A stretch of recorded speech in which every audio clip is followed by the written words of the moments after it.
Alice in Wonderland, Chapter 6. Pig and Pepper. For a minute or two she stood looking at the house and wondering what to do next, when suddenly a footman in livery came running out of the wood. She considered him to be a footman because he was in livery. Otherwise, judging by his face only, she would have called him a fish, and rapped loudly at the door with his knuckles. It was opened by another footman in livery, with a round face and large eyes like a frog, and both footmen, Alice noticed, had powdered hair that curled all over their heads. She felt very curious to know what it was all about, and crept a little way out of the wood to listen.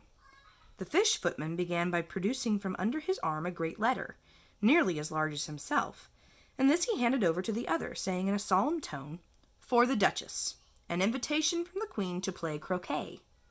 The frog footman repeated, in the same solemn tone, only changing the order of the words a little, "From the Queen, an invitation for the Duchess to play croquet." Then they both bowed low, and their curls got entangled together. Alice laughed so much at this that she had to run back into the wood for fear of their hearing her, and when she next peeped out, the fish footman was gone, and the other was sitting on the ground near the door, staring stupidly up into the sky. Alice went timidly up to the door and knocked. "There's no sort of use in knocking," said the footman, and that for two reasons. First, because I'm on the same side of the door as you are. Secondly, because they're making such a noise inside no one could possibly hear you. And certainly there was a most extraordinary noise going on within. A constant howling and sneezing, and every now and then a great crash, as if a dish or kettle had been broken to pieces. "Please then," said Alice, "how am I to get in?" "There might be some sense in your knocking," the footman went on without attending to her, "if we had the door between us. For instance, if you were inside, you might knock, and I could let you out, you know." He was looking up into the sky all the time he was speaking, and this Alice thought decidedly uncivil. "But perhaps he can't help it," she said to herself. "His eyes are so very nearly at the top of his head. But at any rate he might answer questions. How am I to get in?" she repeated aloud. "I shall sit here," the footman remarked, "till tomorrow." At this moment the door of the house opened, and a large plate came skimming out, straight at the footman's head. It just grazed his nose and broke to pieces against one of the trees behind him. "Or next day, maybe," the footman continued in the same tone, exactly as if nothing had happened. "How am I to get in?" Alice asked again in a louder tone. "Are you to get in at all?" said the footman. "That's the first question, you know." It was no doubt only Alice did not like to be told so. It was no doubt only Alice did not like to be told so. "It's really dreadful," she muttered to herself, "the way all the creatures argue. It's enough to drive one crazy." The footman seemed to think this a good opportunity for repeating his remark, with variations. "I shall sit here," he said, "on and off, for days and days." "But what am I to do?" said Alice. "Anything you like," said the footman, and began whistling. "Oh, there's no use in talking to him," said Alice desperately. "He's perfectly idiotic." And she opened the door and went in. The door led right into a large kitchen, which was full of smoke from one end to the other. The Duchess was sitting on a three-legged stool in the middle, nursing a baby. The cook was leaning over the fire, stirring a large cauldron, which seemed to be full of soup. "There's certainly too much pepper in that soup," Alice said to herself, as well as she could, for sneezing. There was certainly too much of it in the air. Even the Duchess sneezed occasionally, and as for the baby, it was sneezing and howling alternately, without a moment's pause. The only two creatures in the kitchen that did not sneeze were the cook and a large cat, which was sitting on the hearth and grinning from ear to ear. "Please, would you tell me," said Alice a little timidly, for she was not quite sure whether it was good manners for her to speak first, "why your cat grins like that?" "It's a Cheshire cat," said the Duchess, "and that's why pig." She said the last word with such sudden violence that Alice quite jumped, but she saw in another moment that it was addressed to the baby and not to her. So she took courage and went on again. "I didn't know that Cheshire cats always grinned. In fact, I didn't know that cats could grin." "They all can," said the Duchess, "and most of them do." "I don't know of any that do," Alice said very politely, feeling quite pleased to have gotten into a conversation. "You don't know much," said the Duchess, "and that's a fact." Alice did not at all like the tone of this remark, and thought it would be as well to introduce some other subject of conversation. While she was trying to fix on one, the cook took the cauldron of soup off the fire, and at once set to work throwing everything within her reach at the Duchess and the baby. The fire irons came first, then followed a shower of saucepans, plates, and dishes. The Duchess took no notice of them, even when they hit her, and the baby was howling so much already that it was quite impossible to say whether the blows hurt it or not. "Oh, please mind, what are you doing?" cried Alice, jumping up and down in an agony of terror. "Oh, there goes his precious nose!" as an unusually large saucepan flew close by it and very nearly carried it off. "If everybody minded their own business," said the Duchess in a hoarse growl, "the world would go round a deal faster than it does." "Which would not be an advantage," said Alice, who felt very glad to get an opportunity of showing off a little of her knowledge. "Just think what work it would make with the day and night. You see, the earth takes 24 hours to turn round on its axis." "Talking of axes," said the Duchess, "chop off her head." Alice glanced rather anxiously at the cook to see if she meant to take the hint, but the cook was busily stirring the soup and seemed not to be listening, so she went on again. 24 hours, I think, or is it 12? Oh, don't bother me," said the Duchess. "I never could abide figures," and with that she began nursing her child again, singing a sort of lullaby to it as she did so, and giving it a violent shake at the end of every line.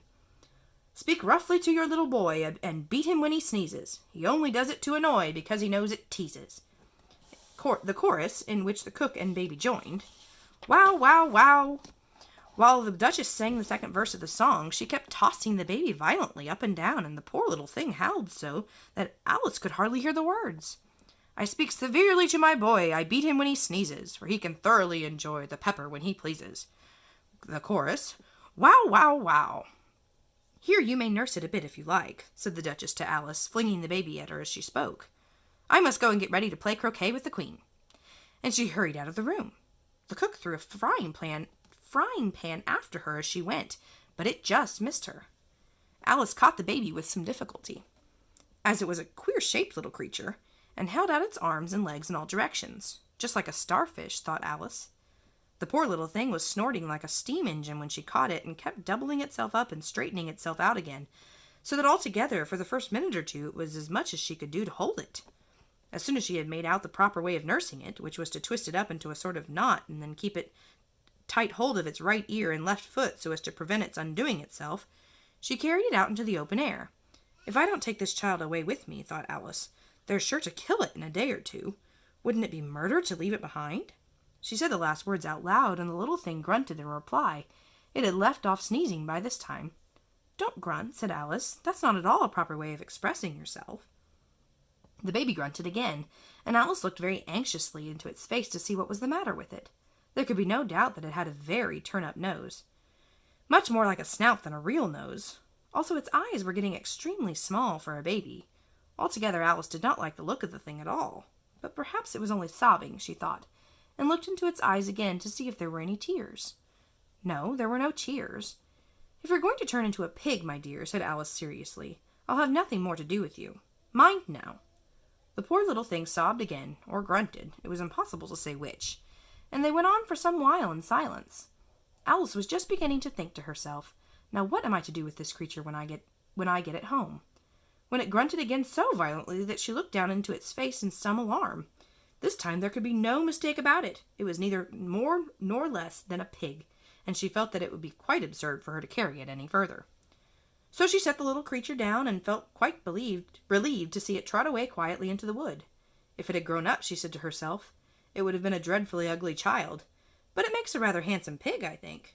And she began thinking over other children she knew who might do very well as pigs, and was just saying to herself, if one only knew the right way to change them, when she was startled by seeing the Cheshire Cat sitting on a bough of a tree a few yards off.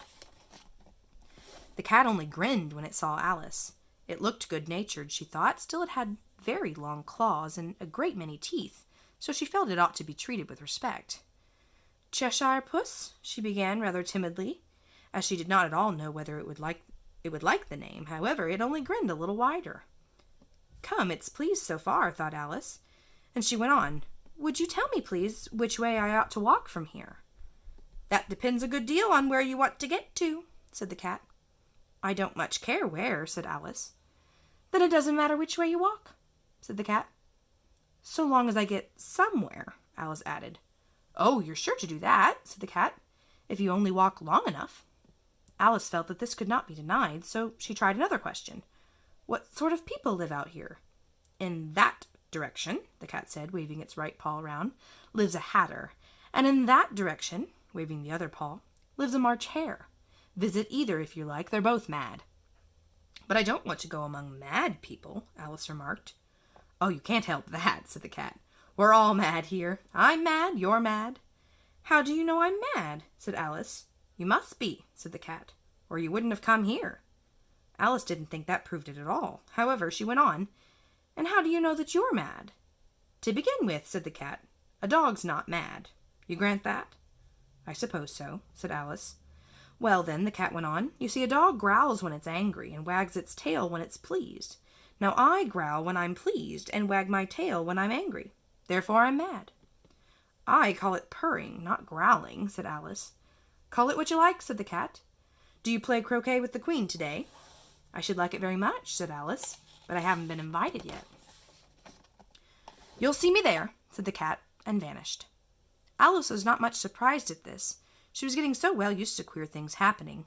While she was still looking at the place where it had been, it suddenly appeared again. By the by, what became of the baby? Said the cat. I'd nearly forgotten to ask. It turned into a pig, Alice answered very quietly, just as if the cat had come back in a natural way. I thought it would, said the cat, and vanished again. Alice waited a little, half expecting to see it again, but it did not appear, and after a minute or two she walked on in the direction in which the March hare was said to live. I've seen hatters before, she said to herself. The March hare will be much the most interesting, and perhaps, as this is May, it won't be raving mad, at least not so mad as it was in March. As she said this, she looked up, and there was the cat again, sitting on a branch of a tree. Did you say pig or fig? Said the cat. I said pig, replied Alice, and I wish you wouldn't keep appearing and vanishing so suddenly. You make one quite giddy. All right, said the cat, and this time it vanished quite slowly, beginning with the end of the tail and ending with the grin, which remained some time after the rest of it had gone. Well, I've often seen a cat without a grin, thought Alice, but a grin without a cat, it's the most curious thing I ever saw in my life. She had not gone much farther before she came in sight of the house of the March hare. She thought it must be the right house, because the chimneys were shaped like ears, and the roof was thatched with fur. It was so large a house that she did not like to go nearer till she had nibbled some more of the left-hand bit of mushroom, and raised herself to about 2 feet high. Even then she walked up toward it rather timidly, saying to herself, suppose it should be raving mad, after all. I almost wish I'd gone to see the hatter instead.